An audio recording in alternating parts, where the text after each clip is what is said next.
Je suis un enfant du Sahel et je pense que si seulement le concept du droit de l'homme n'est pas un slogan dans le vocabulaire d'un pays dit des droits de l'homme,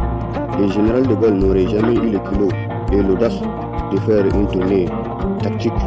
au soleil des indépendances de l'Afrique occidentale française pour endormir et piller les anciennes colonies meurtries par la barbarie de la colonisation française et européenne, pour ainsi blanchir les acquis de la colonisation française à travers une espèce de mouton démocrate et résigné, une espèce de mouton politicien et politica. Je pense aussi que si seulement le droit de l'homme est un concept qui n'admet aucune dérogation dans les 4 coins du monde, les Noirs américains et européens seront estimés comme des descendants récents de toutes ces vies investies par l'Europe et l'Amérique dans le commerce triangulaire. Je pense aussi que si seulement la démocratie n'est pas bafouée au quotidien par les défenseurs du droit de l'homme, par la France et l'Europe, le néocolonialisme n'aurait jamais eu à coloniser une race de moutons politicards de l'Afrique pour sanctifier la démocratie nouvelle de l'Afrique ou pour certifier le braquage fictif et impeccable du néocolonialisme au nord comme au sud du Sahara,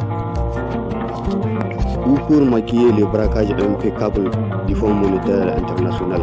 accompagné par la bénédiction de la Banque mondiale. Je pense aussi que la démocratie nouvelle des anciennes colonies est juste une manœuvre visant à renouveler les traditions dilatoires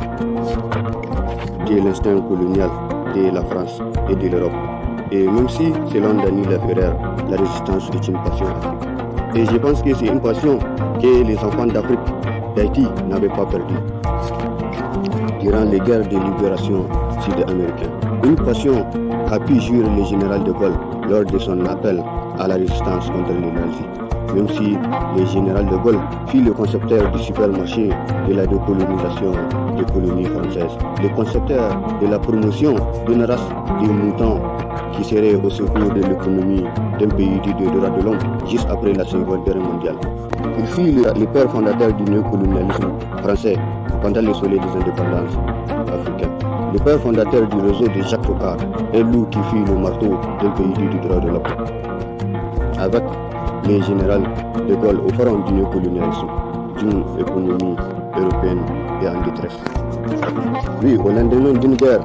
tous les terroristes sénégalais ont été au front pour vaincre les nazis. Même si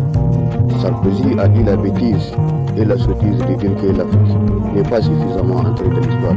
Il ne sait pas, peut-être, il s'est focalisé uniquement sur l'histoire de la colonisation, même s'il est tellement inconscient de l'histoire de la première révolte des esclaves noirs en Irak en 1869 et bien avant la Révolution française, même s'il ignore tout de la résistance africaine face à la mission Kazimagi, même s'il a ignoré l'histoire de ces héros oubliés et sacrifiés par la France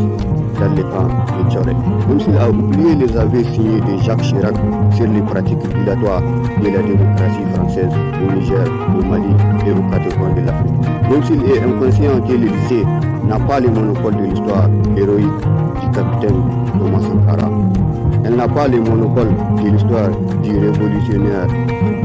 qui fut le général Ibrahim Baïd Nassara, alias le colonier. Elle n'a pas le monopole de l'histoire de la vision panafricaniste de Modibo Keïta.